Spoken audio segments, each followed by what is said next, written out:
the consequences of not doing it and taking a chance are a lot worse than the consequences of doing it wrong. It's time to transform the business side of your art without sacrificing your artistic integrity. Welcome to the Professional Artist Podcast, where we document how fine artists make a living in the 21st century. For most artists, the question isn't how to make better work, it's how to make a living. And today's guest is someone who figured that out in a unique and inspiring way. I'm your host today, Christina Demiani, and in this episode, we're stepping into the world of painter David Palmer, an artist whose work blends pop culture with a classical sensibility and whose career path breaks almost every rule artists are told to follow. David's paintings have been shown in galleries and museums across the United States and Europe. He's also worked on major films, including The Polar Express, Spider-Man 3, and Harry Potter. But that's not the story that matters most. For me, it was really just a day job. I always knew that the artwork was the main thing. So for me, what worked was being really clear about what was supporting what. After years of juggling a demanding film career and a studio practice, David made a decision most artists are warned against. He walked away from galleries and rebuilt his career around direct relationships with collectors, including outdoor art fairs that reach wide audiences. If you really want to do it, you'll stick with it. And sometimes down the road, you realize, oh my God, this was insane. I can't believe I did this, but look where I am now. In this episode, we break down how David makes a living as a painter without relying on galleries, what surprised him, what didn't work, and what finally did. We talk about art fairs, collectors, boundaries with day jobs, and why selling your work doesn't have to feel salesy to be sustainable. I'd always dismissed the outdoor art fairs, but I decided to give it another look. And I started realizing that some of these artists are actually making a really good living doing this. Before we dive in, I'd like to ask for your help. The first thing potential guests check before agreeing to appear on the show is the number of reviews and subscribers on platforms like Spotify, Apple Podcasts, and YouTube. If you're enjoying the conversations we bring you, it would help so much if you took a moment to leave a review, write a comment, and hit subscribe on YouTube. It encourages high-caliber guests to join us and share their wisdom with you. In return, we'll continue raising the bar with thoughtful conversations to support you on your own artistic journey. Thank you so much. It truly makes a difference. All right, let's head into the gallery and explore the world of David Palmer. How does a moment at the dog park turn into a conversation with contemporary art? In his first piece, Dog Politics, David blends personal observation with incisive pop culture critique. It's a painting of my dog, Wilson. He's a 6.5-year-old Labradoodle, and he's lifting his leg and peeing on a giant Jeff Koons balloon dog sculpture.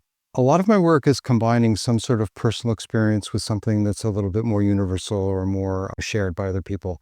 And in this case, I was at the dog park with Wilson, and I was watching him pee on a little plant on the ground, and then another dog would come over and pee on the same spot, and Wilson would watch, and they would take turns peeing on this spot. So from that moment, I got the idea for the title, Dog Politics, and the first idea I had was for an image of one dog peeing on a tree and another dog watching it. And like pretty much all the ideas that I get, this one went into the journal that I've been keeping since my freshman year of college. I think I have about 45 volumes of them stacked up on the shelves in my studio, and it just went in there along with everything else, and I tried to forget about it like I usually do. And then a lot of times these ideas will keep popping up and reminding me, oh yeah, there's something there I need to work with. And so it was sitting there, and then at one point, I think I either went down to the Broad Museum and saw the balloon dog sculpture again, which I've seen before, or maybe I heard an interview with Jeff Koons. And somehow the idea that Wilson was peeing on a bigger dog and basically saying, here I am, I'm the real dog here. It seemed to me like a really great metaphor. First of all, it's a big dog, so it's dog and a dog. But it's also a little bit of what we all do as artists. We're saying, hi, I'm here, and putting our stake in the ground, or whatever you want to call it. So it's a playful way to bring together personal experience with an art world reference and with the fact that everybody knows balloon dogs, even if they don't know about the Jeff Koons balloon dog. So that really represents the range of what I do in my work. It's bringing together something personal with something that's more universal. For David, the question isn't when he started making art, but why he never stopped.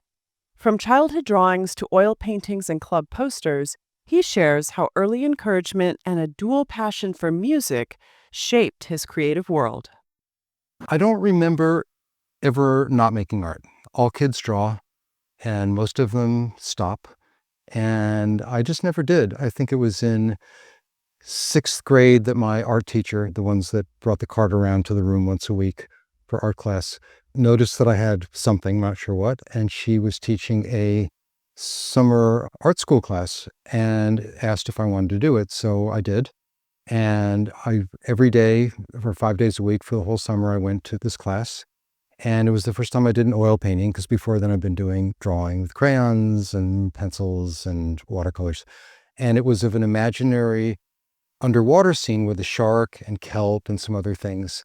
I guess I sold my first painting, I think I was in 12th grade, and there was some sort of summer class art show at the mall. And I had this little watercolor, and somebody in the community saw it and somehow got in touch with me and offered me $10, and I sold it. And I guess that was the beginning of a professional career. I did go to art school. I grew up in upstate New York, and I ended up at the University of Florida in Gainesville, which just by luck happened to have a really good art school. And they also had a really good music scene, which was a nice bonus. And so I went to school there. And after I graduated, by the time I got out, I was also playing music in some of the local clubs and stuff. So I got a day job at the Florida State Museum, and I was painting background dioramas and doing posters for events and everything during the day. And then at night, I was playing music in the local clubs and making posters for those and putting them up everywhere. And in the early days of what I was doing as music, a lot of people would come out to see my show because they liked the posters. So it's an interesting way to bring the two worlds together. And then did that evolve into more of a fine art career? Did you start relationships with galleries? How did that take a turn? Not so much then. I was painting, and I was also playing music, like I said, and I had my day job. At a certain point, I was in Gainesville on and off for about 10 years, and I decided it was time to go to grad school. I got accepted to the University of Massachusetts, and the person I was hoping to study with there was this painter named Gregory Gillespie, whose work I had seen at the Hirshhorn Museum in Washington, D.C. And it turned out that Gregory did not teach there. He wasn't a teacher. He just lived in the area. But I met one of the grad school students there who said that he had gotten to know Gregory and would go out and visit his studio, and he became a mentor to him. And so that was an exciting idea. And then they also gave me a full teaching assistantship, which basically meant I didn't pay any tuition. I got a studio, and I got a little bit of money each month for teaching drawing and painting classes. It was great. And the person I ended up studying with most closely in grad school was this guy, John Roy, who was a protege of Joseph Albers, the color theorist. And John had been Albers' teaching assistant at Yale, and I became John's teaching assistant at the University of Massachusetts for color theory. And I was also teaching my own drawing and painting classes. And I also ended up getting to know Gregory Gillespie. I had sent him a letter, and I actually went out to meet him at an opening somewhere in town and told him who I was, whatever. He said, send me some slides and I'll take a look. And if I think there's a connection, I'll get in touch with you. And then this was early in the semester. Didn't hear anything at all this semester. I thought, oh my God, he hated my work. And the last week of fall semester, there was this letter in my mailbox at school just saying, hi, David, I lost your contact info, come visit. So that became a friendship and mentorship with him. So I had a really great, diverse experience in grad school. What do Italian frescoes and Andy Warhol have in common? In David's world, quite a lot. He talks about unexpected influences, how he follows curiosity, and lets time and chance do the rest. Just dive in and do what you're doing, have a lot of interests. I read a lot, I look at a lot of things, I watch movies, I talk with people. With that, I would just say, instead of trying to figure out what your quote unquote style is, just start working and honor your curiosity. Two of the things that I've always really admired are Italian Renaissance painting and 60s American pop art. So those two things are very different, and they bump up against each other in different ways. And A third thing that came in was it was about a dozen years ago. My wife and I took a trip to Italy, and we got to see a lot of great artwork, including some old frescoes that were in this church up in Arezzo by this artist Piero della Francesca, who's like a mid-Renaissance artist whose work I've always loved. And when we got there was scaffolding up, and we were able to go in and see the work, but there were parts of the frescoes that were falling apart and missing, and they were being patched and repaired. And I fell in love with the way the work was deteriorating. And it was a reminder to me that, I mean, we all know that a painting is a visual image, but it's also a physical object. And it's subject to time passing and the elements and deteriorations. It really shifted the way I was looking at the work because I found real beauty in that aspect of it. And we got home and I found that I was looking at old peeling billboards and chipped furniture. And I was already working in a pretty much realistic, but almost David Lynchian dreamlike way. And this added a whole other element to it. That's why when you look at all my paintings, it looks like they're falling apart. And it's that trip to Italy that did it. I didn't go there looking for that. It just came in from left field like almost everything else does. Making it as an artist rarely follows a straight line. David shares how he found opportunity in unexpected places, including visual effects work on films such as Harry Potter and Air Force One, and how staying clear about his priorities kept painting at the center of everything. After grad school, I moved out to Los Angeles. I had a choice between LA and New York because those were the two big art markets. And I moved to LA. I figured I'd maybe get a job at a gallery or something and start trying to show my work around. And I did, and I started getting shows, but I wasn't fully making a living at it. I was selling some things, but as often as not, the cost of actually making the work and having a studio was much more than what I was actually getting when the occasional painting sold. So I was working a variety of different day jobs. I worked at a gallery. I worked doing set painting for movies, a number of other things. And at one point, a friend of mine said, you should look into computer graphics because they're always looking for artists. This is like in the mid-90s, before there were like schools for this. And I barely knew how to even turn on a computer, but I thought, okay, what the hell, I'll give it a try. And my girlfriend at the time had these friends that had a production company in Santa Monica, and they had a bunch of Macintosh computers that they weren't using at night. And I went and talked to them, showed them my work, my paintings, and told them what I wanted to do. And they gave me a key and they said, okay, knock yourself out. Go ahead and come in whenever you want, teach yourself. So I bought a Photoshop book and I started going through the tutorials, and I learned a few other programs. And within a year, I was working on some CD-ROM project in Glendale. And then a year later, I was working on my first movie, which was Air Force One. So I worked my way into having a day job. And it was exciting at first. It was a lot of work, long hours. And I was doing that during the day and then going to my studio at night and painting and showing in galleries. So I basically had two full-time jobs, which was nuts. And I did that for quite a while. I worked on a lot of big movies. I helped create the three-headed dog for the Harry Potter movie, stuff for the X-Files movie, a bunch of stuff. Maybe it was even a mistake, depending on who you ask, but they kept trying to promote me in the day job, and I kept finding ways to not get promoted. I didn't really want to be a supervisor and be in charge of other people and have the job take over.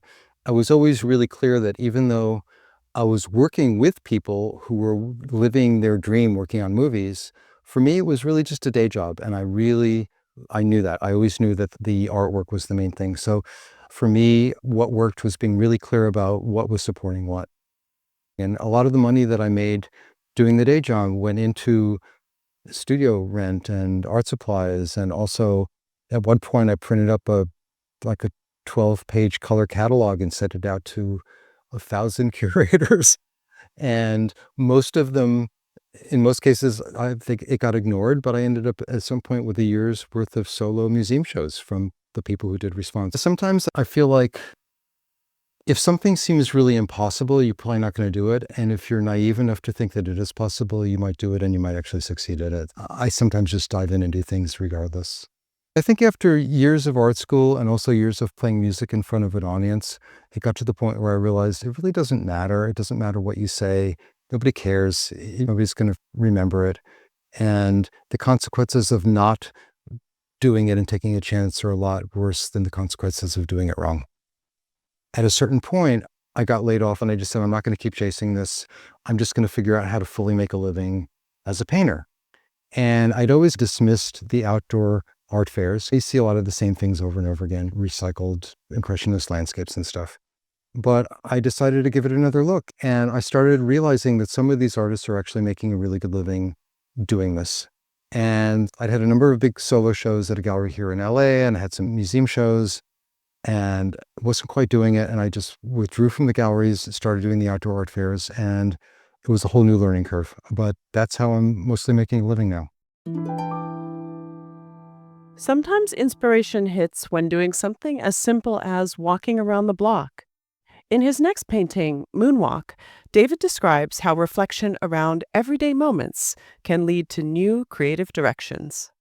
It's a painting of my dog Wilson. It's Wilson again, walking on the moon with an astronaut. And I would say actually it's a career pivot for Wilson more than me, because this was his first starring role in a painting. So a few years ago during the pandemic, I'd heard this story on the radio about these 3 crew members who are up in the International Space Station.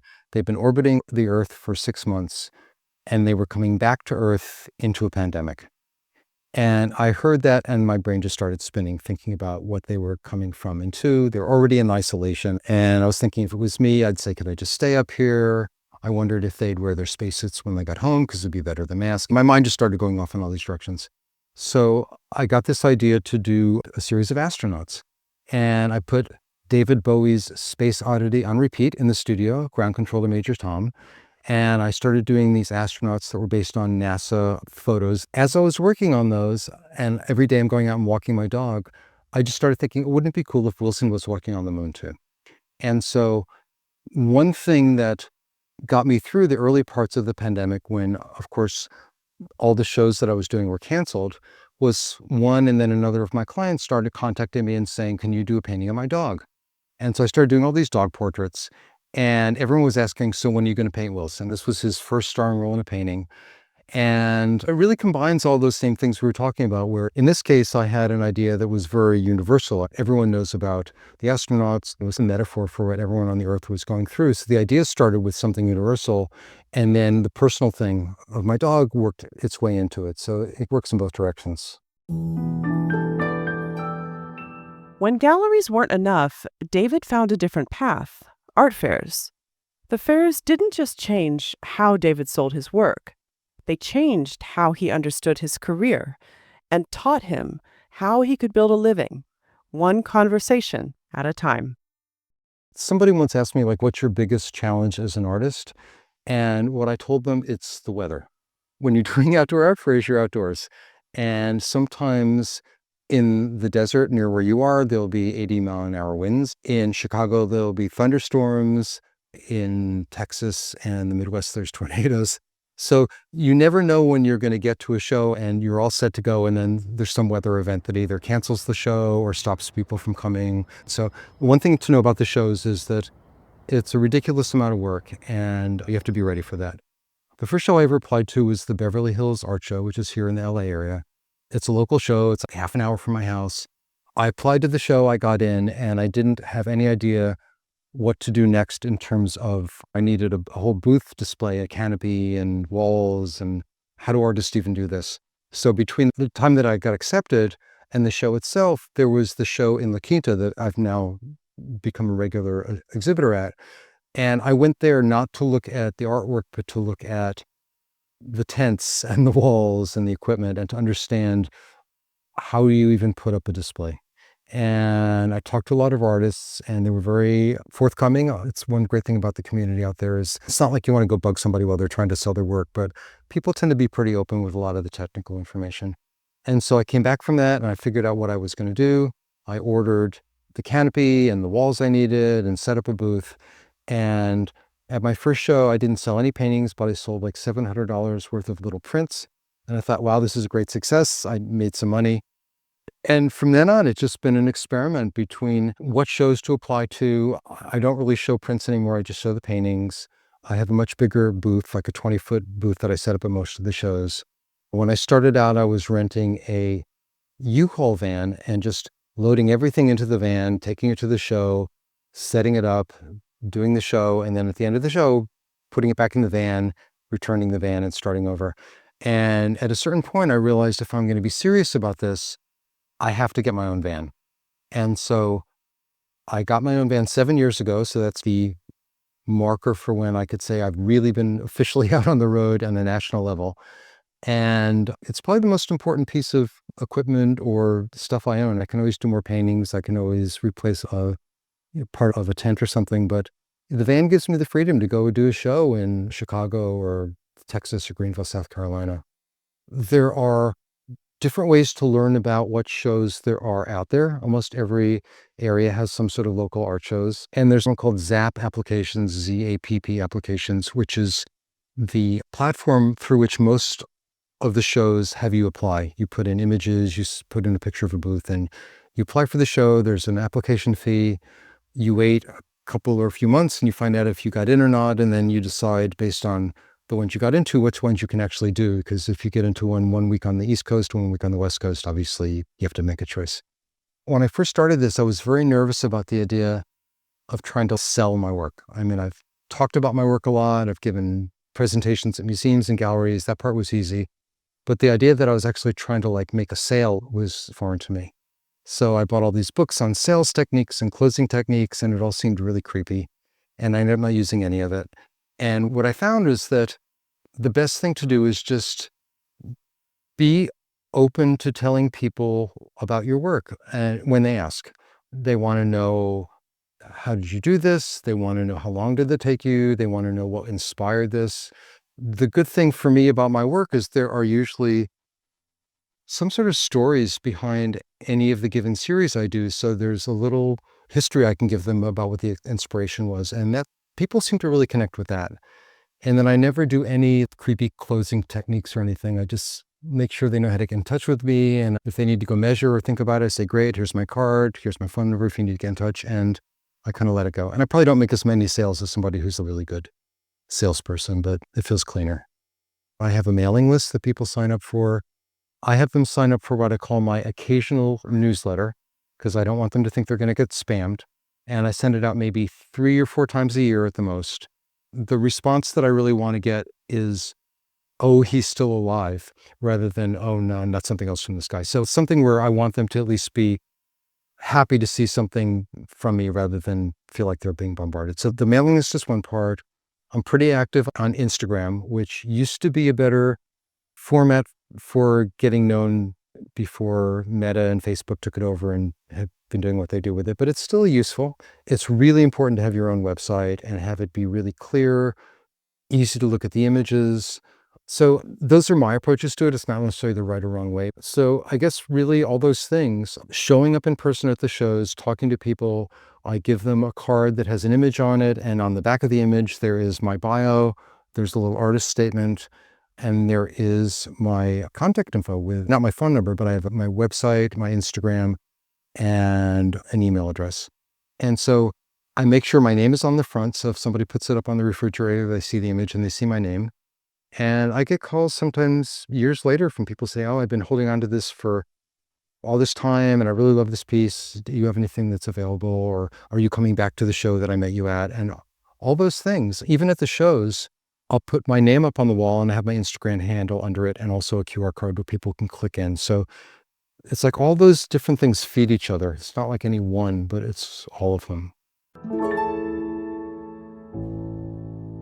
Galleries can be a powerful career asset, but they can also come with trade-offs. David breaks down what works, what doesn't, and why taking his work on the road ultimately gave him more control.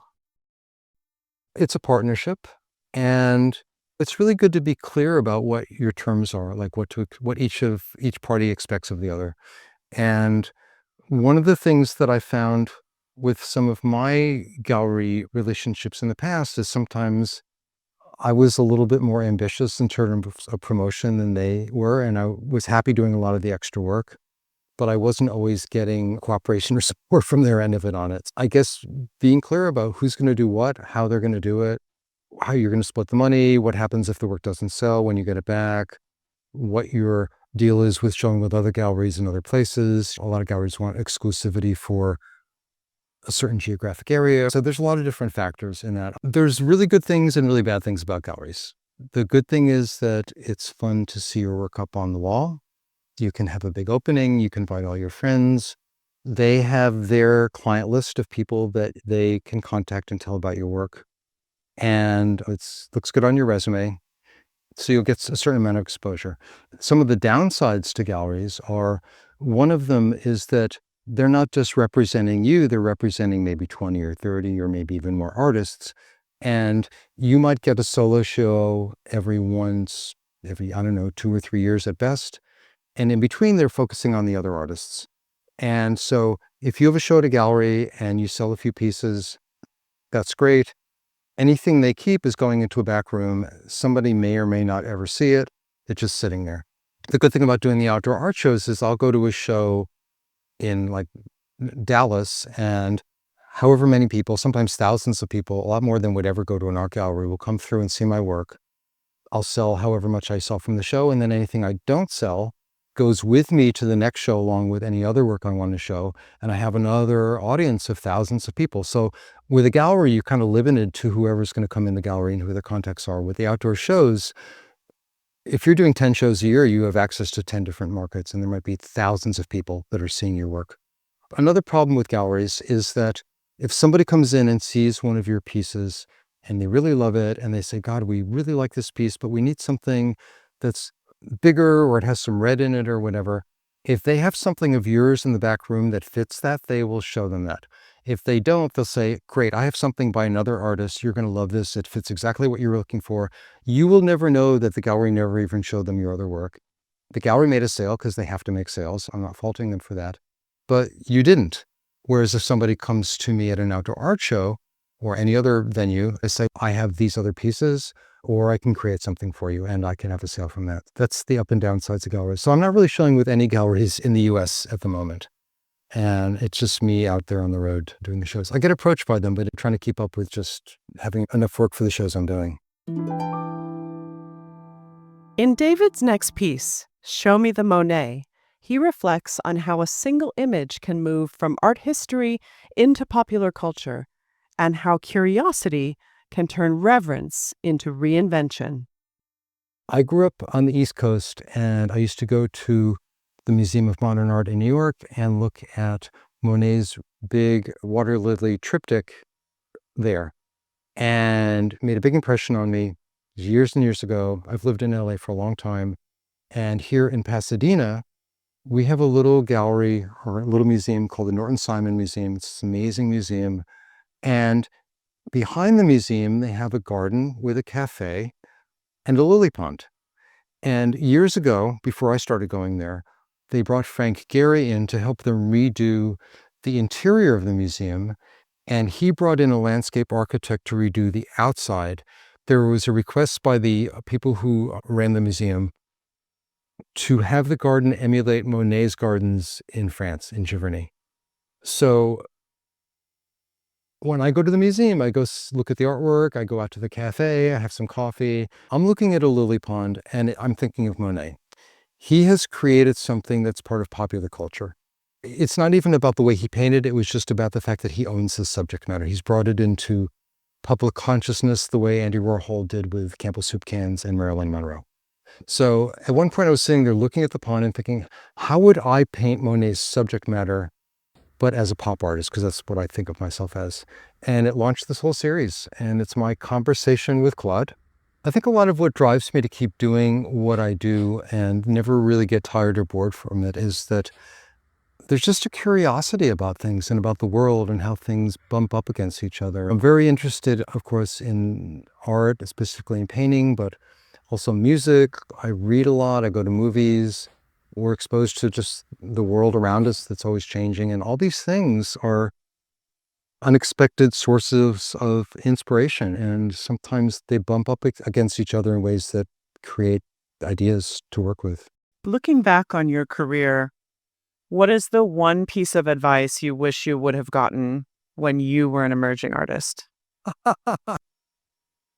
If somebody had told me hey, this is really easy, you should just go do it, that probably would have been great advice. It would have been totally false. But I think that if I'd known how hard it was to do this, who knows, I might have gone to dental school or something. But I'm really glad I did. And I think that sometimes it's the naivete that you have about how hard something is or isn't going to be that gets you to try it. And if you really want to do it, you'll stick with it. And sometimes down the road, you realize, oh my God, this was insane. I can't believe I did this, but look where I am now. So I wish I'd gotten more bad advice. I think it's really important to manage expectations on the one hand, but I also think it's really important that if you want to do something, just dive in and just say, the odds are ridiculous, but I'm going to do this anyway.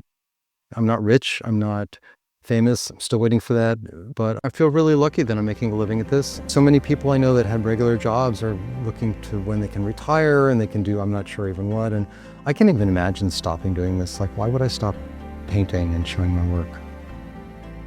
David Palmer's career is a reminder that making a living as an artist is rarely linear. It's shaped by curiosity, persistence, and a willingness to keep placing your work into new conversations and new spaces. His story shows that success doesn't come from waiting for the right gallery, the right gatekeeper, or the perfect moment. It comes from staying engaged, continuing to make the work, sharing it honestly, and meeting people where they are. You don't need to be chosen to succeed. You need to show up, stay curious, and let your work do its job in the world. This podcast grows because people like you share it. So if you got value today, if it inspired you to think differently or take action, hit follow or subscribe and send it to one person who needs to hear it. That's how we keep making more episodes. Thank you for listening to the Professional Artist Podcast, and until next time.